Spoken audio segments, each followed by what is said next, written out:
Welcome back, chemistry fans. It's almost like I've done this before.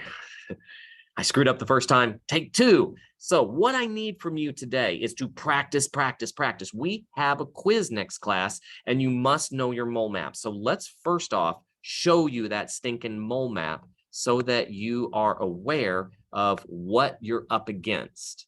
And then we will practice. We're going to practice lots and lots and lots.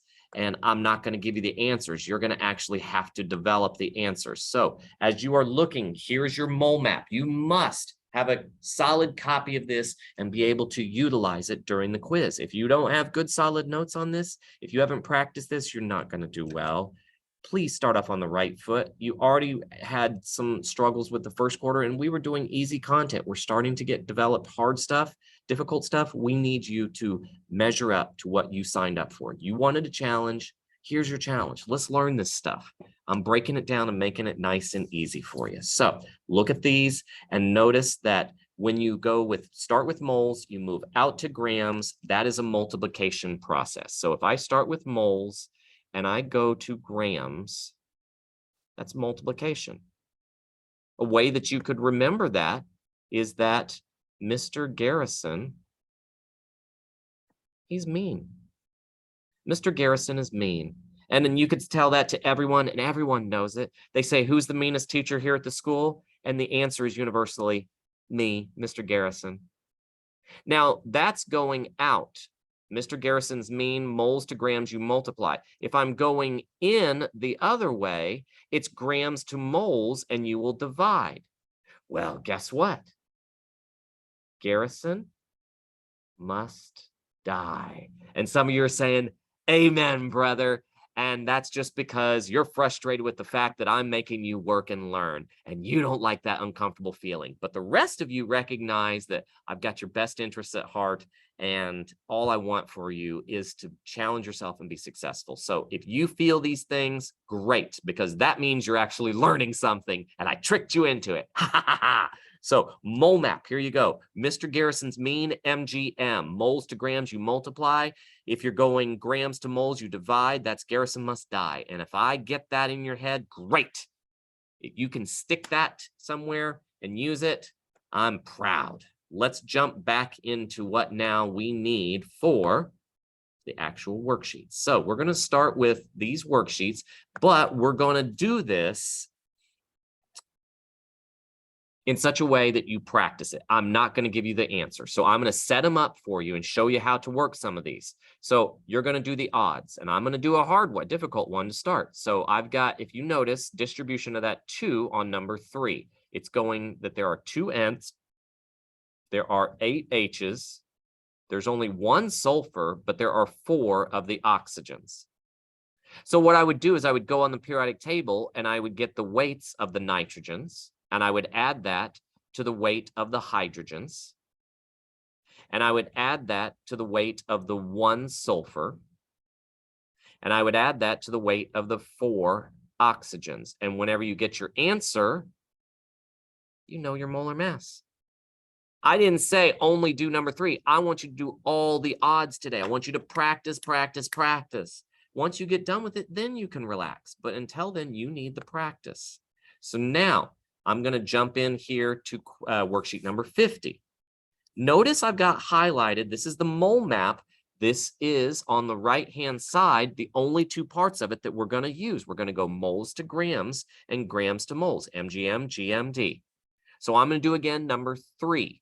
Number 3 is very, very simple in that I'm going from moles. I've got 40 moles, and I want to go out here to grams. So I'm going to take my 40 moles and I'm going to multiply it, follow the arrow, by the weight of sodium on the periodic table, which is 22.99.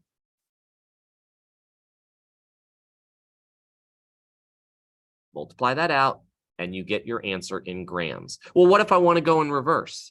Well, what we're going to have to do here is we're going to take the opposite. We're going to start with grams and we're going to go to moles, 5.86. And we're going to go to moles. So I take my 5.86 and I divide it by the weight of oxygen. Oxygen, there are 2 of them, 15.9994. If I do that math there, I'm going to get my number of moles. You need to plug it into your calculator. You need to practice. You need to learn this. But I didn't say you had to stop there. If you feel like you don't know it, do more of them. Next worksheet, I'm asking you to go from moles to atoms.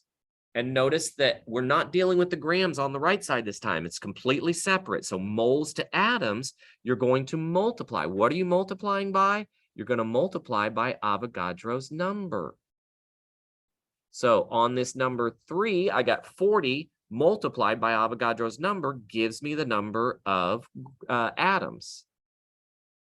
Well, what if I have a molecule? And what if we started with molecules and we go to moles? Well, now it's a division process. So we divide by that same value, 6.02 times 10 to the 23rd. Notice there's no mention of how much it weighs. That's because we're not dealing with grams. We're only mentioning and working with the left side of this mole map. All right, well, I got my last one. So I'm going to create my last mole map. I got moles over here. Well, my next to last, I actually have one more after this. And this time, what you should have remembered is that if you're going to liters, it's multiplication, but if you're going back into moles, it is division. So for like number 3, it's the same old 40 moles, but if we're starting with 40 moles, we are going to multiply by this value, which is the constant for liters, 22.4. And if we're going to go opposite, well, we're going to divide by 22.4. So it's just a matter of knowing what constants to use for where you are on the periodic table.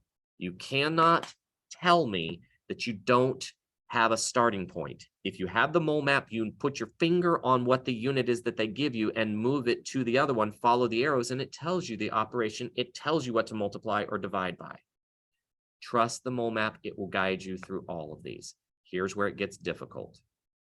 Now what you got to do, and there are more of these. Ooh, it jumped to 17. I didn't even notice that. Here is 5. I will have that fixed for you in class, 5 and 7. So we're going to do the odds. But I'm only going to do one of them. It's up to you. You're going to have to go and look up what's the formula for fertilizer, because you're going to need that one for number 7. Google that. I'm going to do number 5. How many molecules are in 34 liters? All right. I got my mole map, got my grams, I got my molecules on the right, and I got my liters down here. So it's asking us to go from liters. It's asking us to go 34 liters into molecules. Well, I actually need to go backwards. Going backwards means I will divide by 22.4. Going out to molecules means I will multiply by 6.02 times 10 to the 23rd. So I am starting with liters. I don't end with moles. I move out to molecules. So it's a 2-step process. So I will take on number 35, I would multiply 34. Sorry, I would divide 34 divided by 22.4. Whatever that answer is, I will multiply that answer by 6.02 times 10 to the 23rd. And whenever I get that answer, that is my final answer. It's a 2-step problem. I want lots of good practice. I want to challenge you, and I want to see you working hard so that you feel prepared, so that you aren't working towards recovery and being lazy and wasting your time. You're getting a good grade, and then you stop. You work towards walking away to being masters of the content. Thank you guys so much for being patient. Please practice. I will talk with you again next week whenever I finally see you. Enjoy your long break. Bye-bye.